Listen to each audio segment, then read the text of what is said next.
Down to a Christmas Eve tragedy in Northwest D.C. A man lost his life in an early morning fire in Columbia Heights. That prompted D.C. Fire and EMS to canvass the neighborhood to spread fire safety awareness. Our Lionel Donovan has more.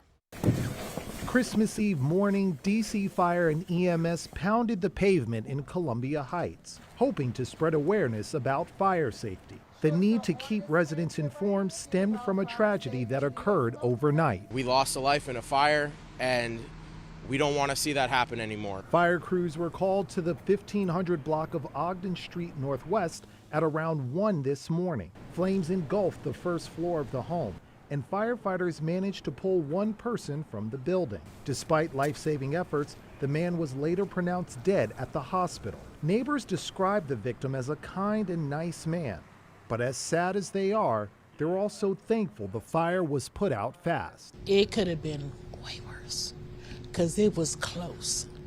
It was here to the point where our house was hot because of his house. Yeah, it was hot in here. And we keep our heat on, but it's not usually that hot. It was hot in our house. Investigators say the fire was accidental, caused by debris from a fireplace. To prevent future tragedies, D.C. Fire and EMS has ramped up outreach efforts, offering home safety inspections, checking smoke alarms, and educating residents about fire prevention. We're going to be door knocking. We're going to be going and making sure we're performing home safety inspections. We're going to be making sure that folks have working smoke alarms. We're going to make sure that people are aware of what happened so this doesn't happen again. Lionel Donovan, WUSA 9.